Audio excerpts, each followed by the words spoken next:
Hey, Dee, are you ready for another episode? I think I am. We have a lot to go over this week.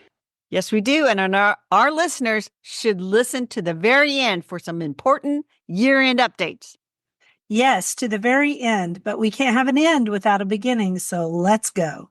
Let's go. Welcome to the Garden Angelist, where we talk about flowers, veggies, and all the best dirt. I'm Carol Michael from Indianapolis, Indiana, where I have a suburban garden measured in square feet. It's about a third of an acre. And I am Dee Nash from Guthrie, Oklahoma, where I garden an acre and a half out of 7.5 acres way out in the country. We call ourselves Garden Angelists because we are evangelists for gardening. We love gardening and we want others to love it too. Yes, we do. And we aren't afraid to spill the beans and tell all of our gardening secrets, the good, the bad, and even the ugly. But that's enough of who, what, when, where. Let's move on to this week's episode. Hello, Dee, again. Good morning, Carol. So, what's going on in your winter world? In my winter world, so I did start my microgreen farm up on Saturday, Yeah. and I'm using those wood fiber mats instead of potting soil. And I thought, well, that'll cut down on another topic we're going to talk about, fungus gnats. Yep. So park that for a minute. On Okay. Sunday, we had such a beautiful day. I cleaned out my gutters, very careful on the ladder, of course, and picked up some more leaves just to relocate them to other areas of the garden. I mean, I went out there a little after lunch and I was out there till dusk. So I worked hard. You did work hard. Goodness. So, did you get But it all? then, Okay. What? no, you are, no, we'll talk about that in Garden Up commissions for Okay. next week. Okay. But the microgreens yesterday, a little bit, Uh-oh. this is Friday, a little bit Wednesday, they started to smell kind of Yeah. awful. And so I have the little 5x5 plastic containers. And then while they're germinating, I put another 5x5 on top. So they germinate in the dark and that Sure. elongates them. So anyway, they just smelled horrible yesterday. And I think what I did is I overwatered them. And so, I allow capillary action from the bottom. I think I had too much water in the bottom tray. Yeah. So I drained all that mucky water out and then took covers off everything, whether it germinated or not. And then I'm like, okay, it still smells bad. So I'm like picking up each one. It's like, are you the bad one? Are you the bad one? I found the worst. Toss that out. The rest are doing better, but I've been in the house the whole time. So when I leave and come back, then I'll know if I still have this smell. But anyway, that's enough grossness, right? I think I would just toss those out and start over. Well, not if they're good. I don't think they are, but maybe they are. I think they're still good. Only you'll know. I think they're still good. Okay. What about your garden? Sounds good. So I planted the rest of the tulip bulbs and they're right outside my back door next to my deck, which ties into my whole, you should make gardening fun. You should Right? enjoy it. Exactly. Put things where you can see them. I actually have a blog post about that. And I actually have a talk about that. So I think that's important. If you're spending really expensive, and bulbs are expensive. They can right? be. Put them where you can see Right. regularly. All right. And then the other thing is I planted the rest of, let's see, I kept the bird feeders full. Bill can, with his walker, go out there and hang them. And sometimes he does, but it's easier for me to do it. So I've been keeping them full and I bring them in at night and we put them in the trash cans that hold the seed. Right. And then we put the lids on with a strap. And that way the raccoons don't break our bird feeders at night, which was a problem. Yes. And then in the morning, as soon as it's light or right before, like at dawn, I run out there and put them out. This is the first year we've gone to this much trouble, but it has really reduced the need for birdseed because we realized the squirrels and the raccoons were getting a lot of it. And so if that's helpful to people, I hope so. And those baffles have really helped. They're great on windy days because they really move. Right. And the squirrels can't get in there. So the bird's always waiting for me. And then they talk in the trees while I put them out. It's kind of fun. It would be fun. And then, yeah, it is. And then I'm watering all my houseplants every Sunday. And I'm keeping the greenhouse plants watered. In fact, right before we recorded, I ran out there and watered them real quick. And I'm watching for bugs because it's, mealy bugs. Right. And I found one plant that had them, so I put it outside to die. And then I'm pondering whether I need this new variety of zinnias that you and I both looked at on Burpee. I'm thinking about it. It's a Queenie, Queenie. lemon, peach. And I decided that the answer is yes, we need that. We'll link to it. Okay, so we'll probably buy some. Okay, so what about your favorite this week? Well, before I get to my favorites, let me talk a little bit about I've had these European starlings, and I'm like, I have stopped putting the feed out in the feeder because We hide them until they go away because they move through. I was hoping they had moved through because the other day I saw a woodpecker, male and female cardinal pair, 3 robins, and a little, I don't know, little blackbird. It wasn't a starling. And just 2 starlings. I thought, okay, they're moving out. Then I looked to my neighbor's backyard back behind. There was a whole flock in his in his yard, and I'm sure that drove him nuts. So I thought, oh, they're not gone. So I might try my feeders, but we'll see. Yeah, I mean we always have trouble late in the season when the starlings come back in. But as soon as we see them, we pull the feeders for a while. All right. Which I don't really know if that's the right thing to do, but it's better than Bill taking out the starlings. I'm just going to say it. Yeah. Because that's what he'll do. One other thing I did, I got an amaryllis gift yesterday, a bulb with a pot but it's a heavy clay. From Katie? Yeah. Is it from Katie? I haven't gotten mine yet, but I had it's from Bluestone, isn't it? Yes. Okay, because I got a notice that I was getting stuff from Bluestone, and I was like, I didn't order anything from Bluestone. So I thought maybe it was from Katie. I got mine all potted up yesterday because I'm using the soil puck that they gave me, and it's a big, heavy container. Last week we talked about light containers are dumb. Big, heavy container. It's going to be really nice. Because they fall over. Yes. It is not pretty. And I love getting it this late because then it blooms throughout January. Okay, so since you brought that up, I have a cute video of my granddaughter and her mom talking about her waxed amaryllis.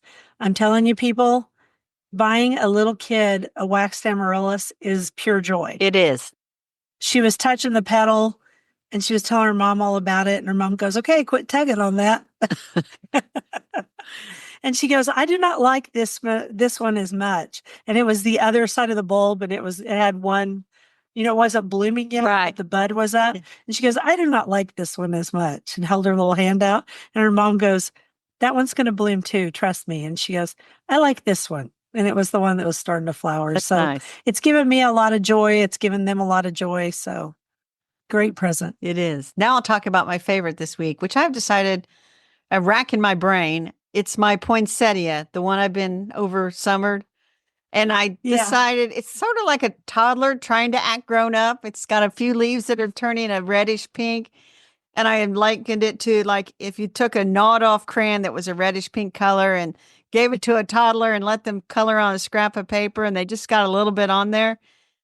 That is what it looks like. It's not going to be a glorious Christmas centerpiece, but by golly, I love it because I grew it.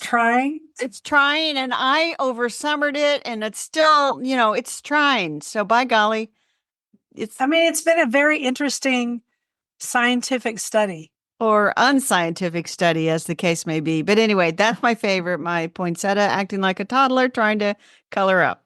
How about you?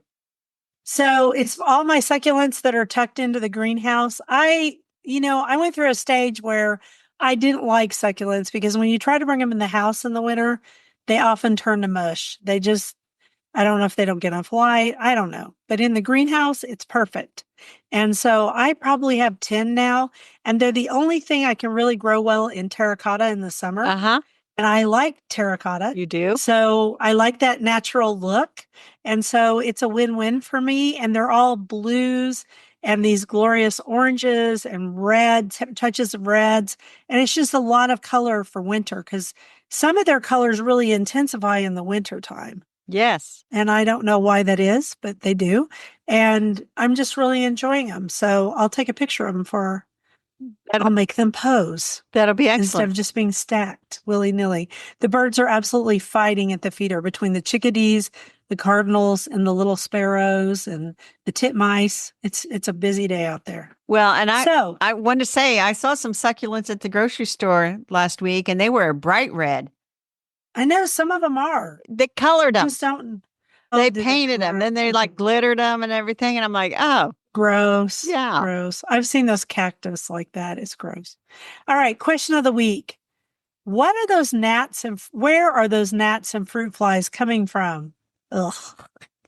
And there's two places where I get them. I bring them in accidentally with fruit and vegetables from the grocery store.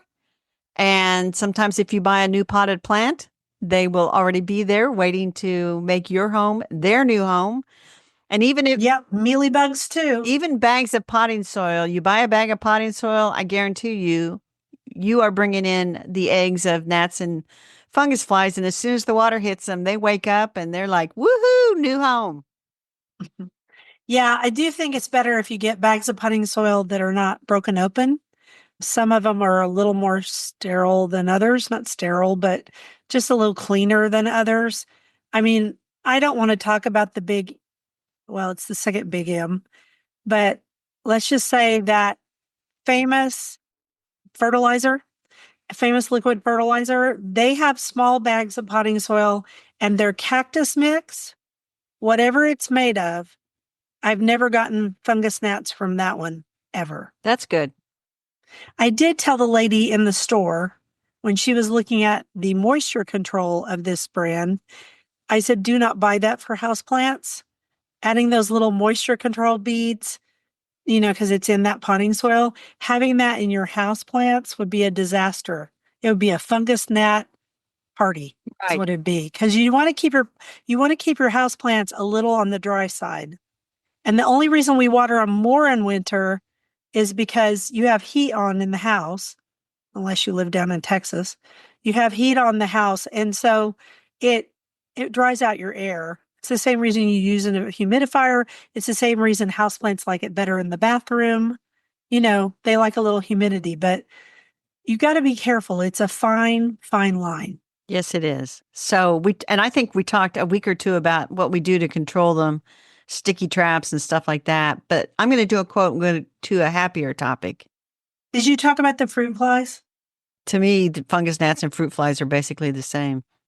Yeah, but they come in on fruit, Yeah. and they're really attracted to your bananas, especially. Yeah, bananas. Hey. Yes. All right, I'm going to do the quote. Oh, bananas.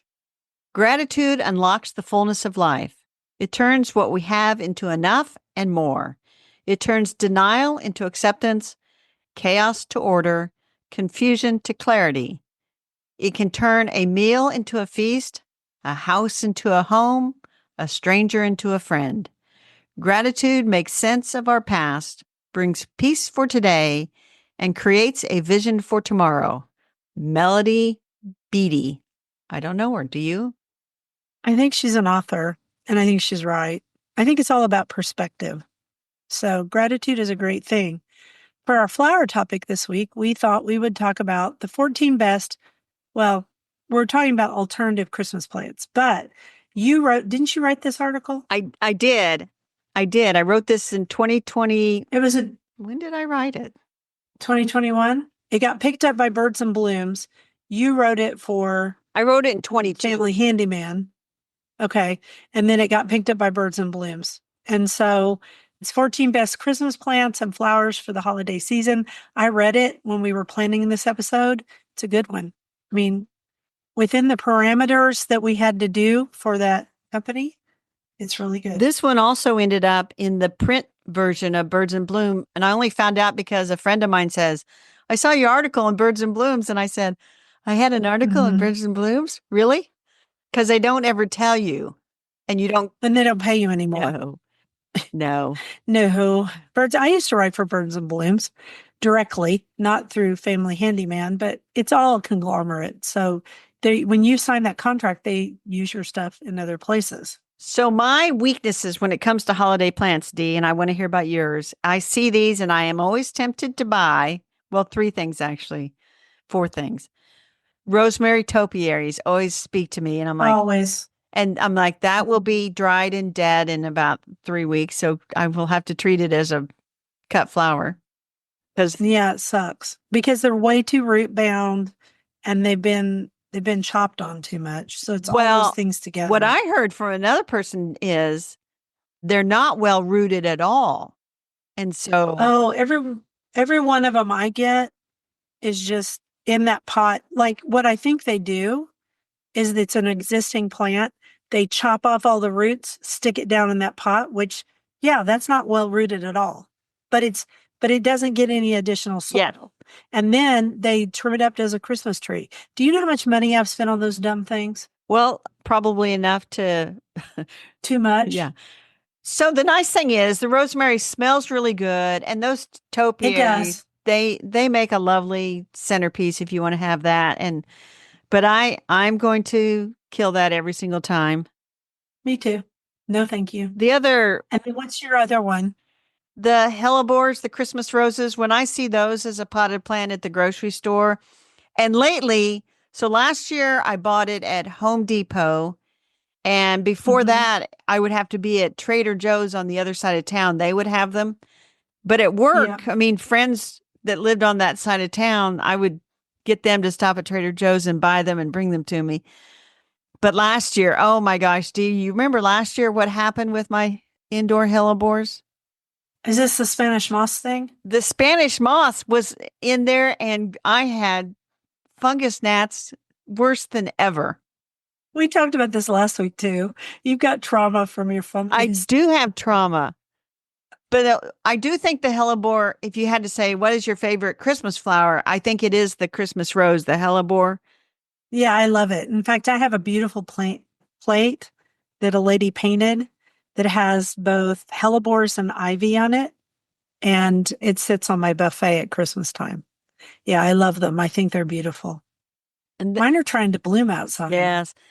Another thing that I think I'm not buying a poinsettia. I'm not buying a poinsettia now. Oh my gosh, every year, me And too. the only reason I really bought one last year was because I wanted to try this overwintering after I read what that woman wrote in the 1930s. Yeah. So the funny thing about these poinsettias is a, a week or so ago, I got an email from the marketing people at Ball Horticulture, and it Uh-huh. was talking about all these new poinsettia varieties that are on the market. And I Yeah, there's a bunch of well, I them. wrote back and I said, okay, so if you're the average consumer and you want to find Christmas Beauty, which is one of them, Christmas Eve Red, which is a mini, Christmas Joy, or Christmas Mouse, what would you do? Where? Where? Yeah. And so she did write me back this morning and she said, typically poinsettias aren't labeled as to the variety. And so you just kind of have to luck into it unless it's some specific campaign they have. Like apparently there's one for Christmas mouse out there for that particular one. So Uh-huh. you can't really go look up all these varieties and then say to yourself, I'm going to go find Christmas Eve. Good luck. Don't do that. You'll No. drive yourself crazy. Yeah, there's one it's a rose type one and it has double petals and puts this one on top. Anyway, you can get some, I'm not saying those varieties, but you can get some really unique varieties if you go to Oklahoma State University's poinsettia sale. Uh huh. Yeah. They have them every year and they work really hard on them. I'm not driving to Stillwater for a poinsettia. I'm just not. It's 45 minutes and I don't want to. But our local TLC nursery carries a ton of them. Yeah. And I think Precure does too. And they do carry a few of the unique ones, fewer than they used to. I mean, I like the pink and yellow ones and I like the red ones. There's a bunch of them I really like, but like I've waited really a long time to go get mine if I go do it this year. So I don't know if I will. Well, the other thing I would say about getting poinsettias or any Christmas plant, we've had some Hmm. days lately where it's been in the teens into the high 20s. And depending on the plant you're Don't do it on buying, that day. don't buy it on that day Yeah. unless you're going to take it directly from inside into the car that's already, heated and then straight home. Because if you get it at the They're beginning of your tropical. shopping and then you go all over the place, no. It's going to be a bad day for you and the poinsettia. And they're not cheap. They're quite expensive. Yeah. Now I So do have a foliage problem right now. Well, it's not why? really a Well, foliage problem. Well, I haven't because we had such a late fall. I did not disturb my containers outside to put holiday mhm. greens in them. I didn't either. And I didn't feel like it. and so I want to now, and I'm hoping to get some, I don't want to cut too much more off my poor spruce out back, but that may be what I end up doing. Right. But I walked by this one planter that's out by the lamppost that can stay out all year.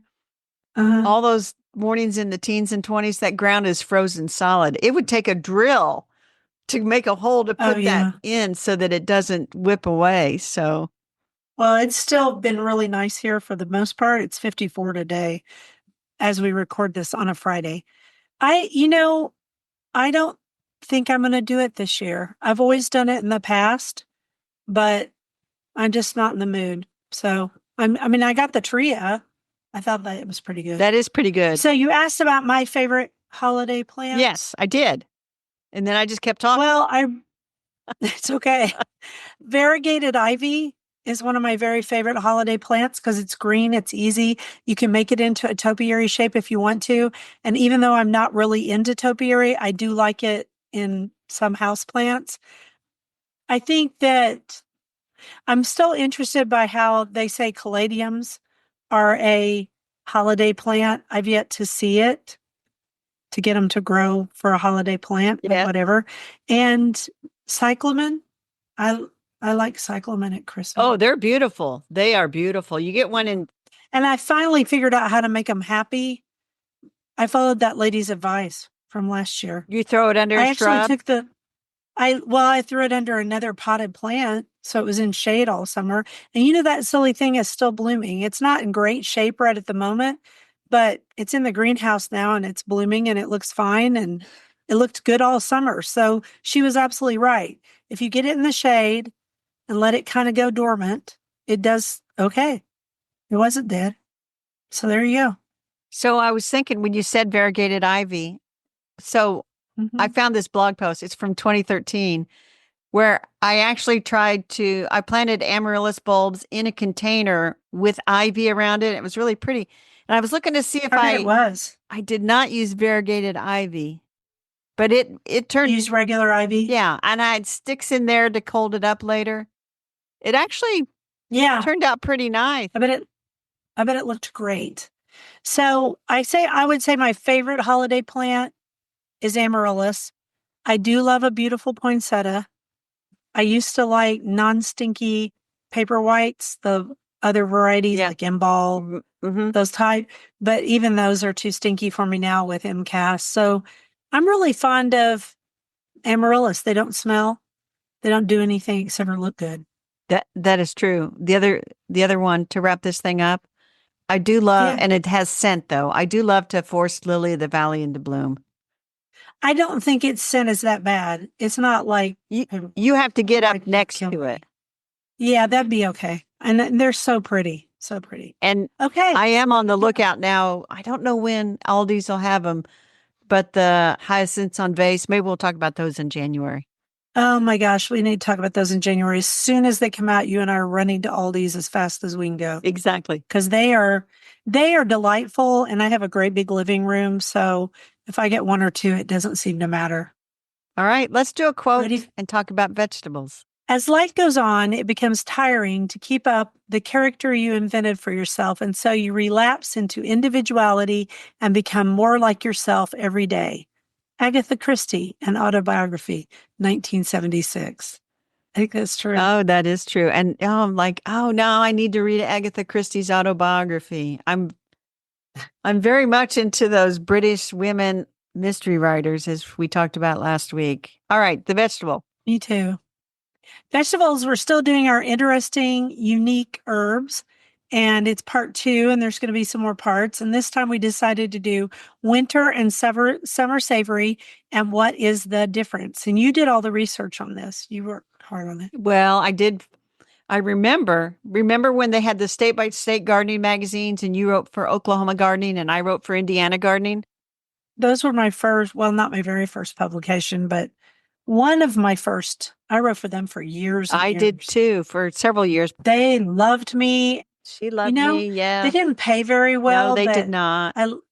But it was really, really fun to write for them because people would stop me and say, thank you for that. So was fun. Well, I remember that years ago, I wrote an article about summer and winter savory, and I have a stack of those magazines. That thing says it no longer in existence. There's no websites or anything, but I refreshed my memory. Steve may have passed away. Yeah, it's He may insane. have passed away.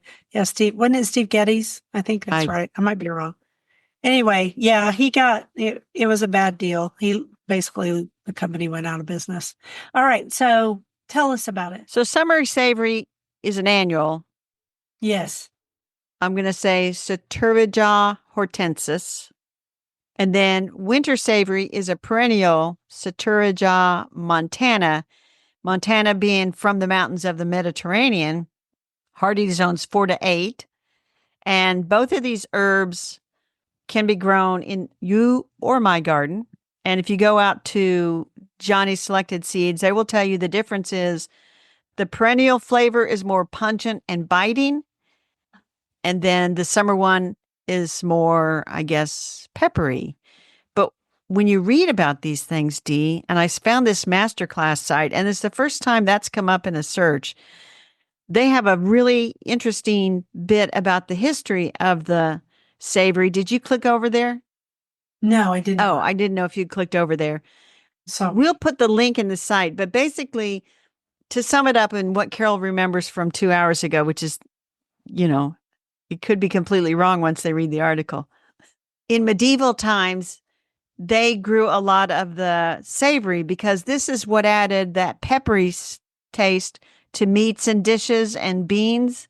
Oh, because they didn't have pepper yet. No, they didn't have pepper until the Far East trade opened up. And then when pepper came in, then the savory went out of fashion.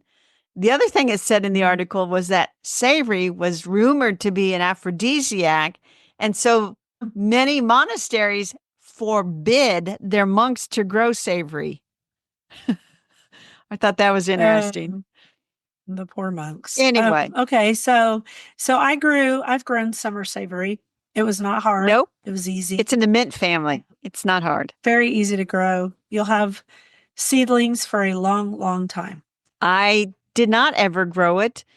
I'm always tempted to. And then, because the other reason that people liked to put savory in their beans is because it's supposed to help make beans more digestible, as it were. Flatulence. Yes. I wasn't going to say that on our podcast. Well, flatulence is not that bad. It's a little bit like fraise. Yeah. For insects. And then savory is also, we talked about herbes de Provence, where that blend of herbs from France, that savory is often included in that. Yep, along with lavender, usually some fennel, which is also a digestive aid. Yes. And then, so all very, very interesting. And then you went and got the tome of All Vegetable Gardening, The Chef's Garden by Farmer Lee Jones. Yes. And it's on page 223, and you're going to tell us about it. Well, he doesn't have much in there. It says, it doesn't have, I think we've said everything that was in there. Oh, good. So do you do Bulgarian cooking? Do you do Bulgarian cooking? No, not as far as I know. I do not. Well, Farmer Lee says that savory is indispensable in Bulgarian cooking. Dried leaves are often mixed with salt and paprika, served at the table for seasoning. Very cool. So I might add this to the list to try. I mean, it's good. I think savory has a wonderful flavor. Yeah. And it's not very good for shipping. The summer one isn't, because the leaves are quite fragile, like basil. Basil's a good example. Another one is, oh my gosh, it's used in French cooking a lot. For the life of me, I can't think of what it is. Tarragon? Tarragon thyme. Yeah, tarragon. Yeah, thyme's pretty sturdy, but tarragon is not, and savory isn't either. So there you go. Well, and then the last thing he says is, fresh savory raw in a salad dressing is used, you can do that. It's generally better when it's cooked into a dish. And another thing you can do is dried savory is an alternative to black pepper. So if for some reason you don't like black pepper, you could get dried savory. You could. You sure could. So anyway, that is our interesting herb. And we've got one for our next episode that I'm pretty excited about that you found, because different. It is different. We haven't talked about it. I don't think we've talked about it at all. So next time you guys will come back. All right. So you need to do a quote. Enjoy these short days. Curl up with a book, a candle, and a glass of something you like. Revel in the dark depths of December, so beautiful black and so utterly without expectation. Longer days will be with you soon enough. Richard Street. I have one bone to pick with Richard. Oh, what? The dark depths of December, utterly without expectation. There are huge expectations for December, Dee. Oh my goodness. Decorating, You can tell. gifts and You can tell he cooking. doesn't have to do. Oh my goodness gracious. What in the world? Yeah, this is a guy that shows up at somebody's house with a bottle of Boone's Farm that he picked up at the 7-Eleven. This isn't a guy that has to really do December. Lordy. I could say that January is without expectation. That's true. Usually. Yeah. Yeah. So, Except for everybody's worried about being fat from December. That's funny because about 3 nights ago, Bill looked over in the empty spot next to the back windows and he goes, "When are we going to put the tree up?" And I said, "We?" boy, We? like he's done it in the past. Oh, maybe the first year we were married, but when he wanted to put the lights going up and down on the tree, that ended that because it doesn't look good. So, yeah. Now you just buy trees with lights. So it's a lot simpler Exactly. than it used to be. Yes. Good Lord. It used to be so much work. So the tree is now up, but I had to laugh because it's like, when are we? He said something about that the other night too. When are we going to do X? And I go, who's we? Well, you and how? My tree, I've become my grandmother who always had one of those porcelain trees with the lights. Yeah. That becomes my tree because I don't host the holidays here and it's just me here. So it's like, I don't really need that tree headache. So I was just like, I'll just put this porcelain thing up there and call it good. Yeah, I bought a very simple tree. I think it was last year, and I like it. And it's still what, 6 feet tall, but I used to when I was young, I did a 13-foot tall tree and decorated the whole thing with tinsel, no less, and shiny brights. I let all that go. This year is very simple. It's kind of bird themed. There you which go. Makes my granddaughter very smile. nice. All right, on the bookshelf. Small Scale Homesteading, a sustainable guide to gardening, keeping chickens, maple sugaring, preserving the harvest, and more by Stephanie Thoreau and Michelle Brune. And so we've met them virtually, and we wanted their book after we helped host that virtual meeting with authors. Yes. We were in their breakout room and just thoroughly enjoyed the whole experience. And after hearing about their knowledge of this topic, first of all, let's explain. They are suburban gardeners. They live up north and they're suburban gardeners. So they aren't talking about people, they're talking about doing all this in a neighborhood. Yes. Which I think is really the most important part about this book, that you can do all these things in the neighborhood. One of them does do maple sugaring, maybe both of them. And I just think some of their ideas are really, really great. And there's a lot of very just very good information. And then they went in and they interviewed people and they call it tea time, which made me smile. Yes. Because they interviewed other experts in things that I don't know if they are also experts, but like, for example, these two authors together, they do different things. And so they overlap, but they also have their own specialties. Exactly. And on the back of the book, let me just give you they've got the credentials, I would say. So yes, they do. Stephanie is a certified master food preserver and master gardener volunteer from Minneapolis, Minnesota. Mm-hmm. Homesteader, author of best-selling cookbooks Can It and Ferment It, WECK Small Batch Preserving and WECK Home Preserving, and creator of the Minnesota from Scratch blog. And Michelle homesteads in suburban Minnesota. She's a local food advocate, master gardener, volunteer, writer, garden educator, and farmers market manager. And she is the founder of forksinthedirt.com. Yes. An information hub. They're both also on Instagram too. Yes. I follow them both on Instagram and, they got some really good stuff. And this book, so chickens are a problem for me because I live in a neighborhood with covenants, and That says you can't have them. we can't have chickens. We can't have livestock. Right. We can have chickens where I live. We cannot have pigs, which I don't know why you'd want to. But the idea of this backyard coop is awesome. I had a coop for years. I had lots of different kinds of chickens. I think that their coops are awesome. I think they're just telling how to deal with chickens because people think chickens are easy. And I would say this, so compared to beekeeping, yes, chickens are easy. But you do have to go out and get eggs every day. You have to help them with light in the wintertime if you want them to continue to lay.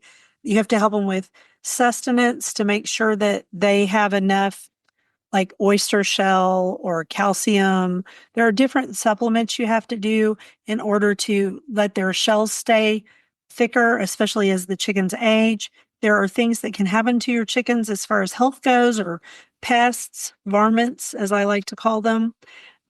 I just thought it was really good. I was really intrigued by the small scale maple sugaring because they have sugar maples. Right. And they tell you exactly how to do it and how to tap your trees, how to cook down the syrup. And the reason I find that interesting, well, I've never done it, but also to try to find good maple syrup that has not been filtered through gelatin Yes. or had gelatin as an additive in the process is really hard. You have to look to a specific family farm. And I finally found some, but it took me forever. And that's a problem for people with alpha-gal. So just so many good things in here and There so is. practical. The cattle, I've done this at my house. Cattle panels, I couldn't think of the word. They use cattle panels for all kinds of things. So do I. I think it's a great book. And if you want to have a garden in your suburban area, this will teach you a lot. It's a very practical book. It is. And Dee, I guess I should read the part about microgreens more thoroughly, given my recent problem. And then the other thing, they also have a real nice section on winter sowing, which we've talked about before, but they've got a really good section. Tons of good information on that. And so I think sometimes people are like, well, I don't need to homestead. I just want to have a nice little garden and a couple of chickens and do some unusual things. I am going to make her fermented onions off that recipe. I'm going to try that. I mean, it is homesteading if you have those things, but people don't always think about it that way. And they think of homesteading as a different kind of connotation, like bigger, things like that.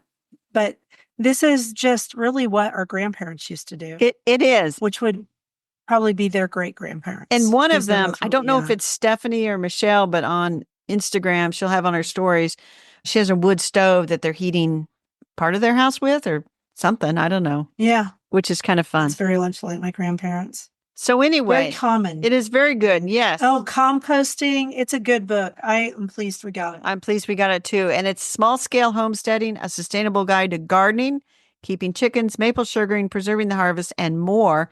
And let me just say, the reason they have all those words in that title is because, they have to make it search engine optimized, but just call it. Yeah, it's keywords. Small Scale Homesteading. Very good. And we'd like to congratulate Stephanie and Michelle. This book, I believe, came out in 2023. Yes, 2023. I think so. But it's a good one. Yeah. Keeping it on the shelf or keeping it handy because I need to read about microgreens. I'm going to keep it. It's a good copy. And we will have links in the podcast if anyone wants to buy it. So next, on to the quote. The holly and the ivy, when they are both full grown, of all the trees that are in the wood, the holly bears the crown. Oh, the rising of the sun and the running of the deer, the playing of the merry organ, sweet singing in the choir. This is from The Holly and the Ivy, which is a traditional British Christmas carol, and it dates back to the medieval period. It was written by William Robert Spencer. We usually sing it right about now at church. So probably this weekend. Well, I'll have to watch to see if we sing that this weekend. But yes, I do like that one when it comes up. It's really, really pretty. So, and there actually is a children's book out there called The Holly and the Ivy, which I think, oh gosh, now I'm coming off the cuff, which back in my 40s and 50s was a lot more likely to be true. But it's a children's book and it's really good. And I'm not going to say who wrote it because I think I might be wrong, but I think I know who it is. You do think you know? That sounds like a book I have, and I'm looking it up now to see if I actually have that. Yeah, it's hard to find. You have to find copies. I usually put it on display at Christmas time. It's really sweet. And I do not. What's it called? Holly and the Ivy? The Holly and the Ivy. Yeah. Or Holly and Ivy. I think it's Holly and Ivy. It's not showing up, but it sounds familiar. Don't make me buy another book, Dee. I just The cannot. story of Holly and Ivy, and they have reprinted it. When I bought mine, it was you could only get it off of like eBay or used bookstores. Don't make me buy another and book. it is very, very sweet. And I was right about who it is. Do you want to know? Yes, I do. You're going to want it. Ready? Rumor Garden. Rumor Oh, Garden had it. I You know want how it much we so love her. bad. Oh, Yeah, it is precious. The old version is even more precious. And actually, it's on eBay for a mere $17, Dee, maybe less. my birthday's You need to coming buy up. All right. It's very sweet. We got to move on to the dirt. Okay, are you ready? Yes. The dirt. So you're going to talk about the first part, and I'm going to talk about the second So I found this article on the Smithsonian. It's called Meet the Italian Fruit Detective It's fascinating. who investigates centuries-old paintings for clues about produce that has disappeared from the kitchen table. And so this woman, and we will link to the article, you just have to go read it. She goes through It's fascinating. Renaissance paintings, medieval archives, cloistered orchards. So this Italian scientist is uncovering the secrets that about what varieties they grew and had. And, you know, as they say, it'll combat the growing agricultural crisis if she can rediscover these varieties and where they are, because there's a lot of biodiversity buried in there. But I thought that I was going to say diversity is everything. I thought that was fascinating that she looks at these old pictures and she sees like sweet cherries and she's able to identify exactly what they are. And then they're off and running to go find them still growing somewhere. Interesting. That's really cool. All right. And then our second part of our dirt is the Joey aprons. And we have the Rue gardening apron. And these were sent to us by the sweet people at Rue Gardening. And I am so pleased that they sent them to us because this apron is going to make my harvesting of fruits and vegetables much, much easier. Yes. And it's just a great apron to wear out in the garden. I haven't been able to take mine out because we just got them this fall, but it's sort of like it without lifting up the bottom part, and then you kind of make a pouch out of it the way a kangaroo, Yes. and then you can just shove that thing full of the fruits and vegetables. Who hasn't gone out to the garden and had to pull their shirt out to pick it because they were just going to go look, and next thing you know, you're picking a bunch of tomatoes. So wear this apron. A, it'll protect your clothing. And B, Dee is holding hers up. She's got a beautiful, I call that a burnt orange. Yeah, it's really pretty. Mine is green, Dee. I know, because I told her to send you a green one. It also has pockets inside too. Uh-huh. And it's made of this heavy duty canvas on the outside. And then it has pockets on the inside for your clippers and anything else you need to put in here because, you know, some fruit should be clipped off instead of the other. And they're deep. These go to way. Well, the down. other thing you can do with those pockets, and I saw this on the website, is if you're cut flowers, you could stick them into those pockets as you go. And then because the stems. Yes. So it would do very nicely. And the other thing is it's machine washable, which is really important because I've never gone out to the garden that I didn't come back with some dirt on me. How about you, Dee? No, gosh, sometimes I'm just covered in dirt. I like how well made it is. I'm now putting the root pocket together and I am really pleased with this thing. It would make a great Christmas gift, and I think you still have time. Well, if you listen to this, you know, you could do a gift card. If you listen to it early. Yeah, because this is coming out on the 18th, so I think there would be not much turnaround time. But hey, no mud. Get it for yourself, and then if it arrives after Christmas, that's okay too. Yeah, because it's yet another little present. And when you drop the little Rue apron, yeah, it makes this. Oh, it's so cool. I like it. I'm so pleased we got it. We want to thank the people nice at Rue Gardening who sent us our Joey aprons to try out. We really do like them, and we are pleased to present them on the podcast. And now a quote before the rabbit holes. There is a pleasure in the pathless woods. There is a rapture on the lonely shore. There is society where none intrudes, by the deep sea and music in its roar. I love not man the less, but nature more. Lord Byron. Mhm. I like it. Okay, so rabbit holes. Do you want to start or you want me to start? You go ahead and start. So mine's not exactly about gardening, especially this time of year. I've been down a rabbit hole about Xolair, which is spelled Xolair, and it's a drug for chronic hives, asthma. It came out as an asthma drug 20 years ago, and it's like for people who had asthma that nothing worked, right? Right. It's a drug of, I won't call it last resort, but people who are constantly anaphylactic. Well, they figured out that it also works for chronic hives, and the way it works is interesting. So it seems to reduce your IgE, which IgE is the parameter that shows infection to certain allergy, really allergy to certain allergens. So your IgE levels go up. Yeah. And when you get alpha gal, about 20% of the people who get alpha gal get mast cell diseases. And mast cell activation syndrome is one of them. I have that. And so I have what's called chronic urticaria, which is chronic hives, chronic flushing. I get it on my chest. When I touch my chest, it is red and it turns white and it goes back. So we are going to try this drug. In fact, I've had the first dose. It usually takes 6 doses of a month apart to really help. And the good news is it can even reverse alpha gal. So that's one thing I've been down. And I actually am talking to a nurse next week because as part of, if you go, the company who makes this is called Genutech, and they want you to be educated about what you're doing. And so they're going to have a nurse call me. Nice. And so, yeah, it is nice. And then it would be really nice not to be flushed and have itchy hives. And also it would mainly stop my fume reactions, which would be great.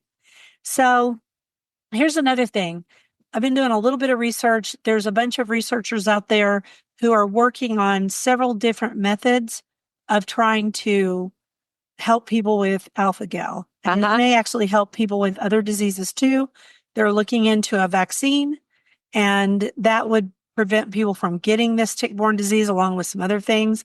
But it would also, they're also looking at, like, if people already have it, it could stop it in its tracks so it wouldn't get worse. That would be tremendous. That would be tremendous because I don't understand why mine got worse, but it did. So there's that. And then that's all of my rabbit hole. Your turn.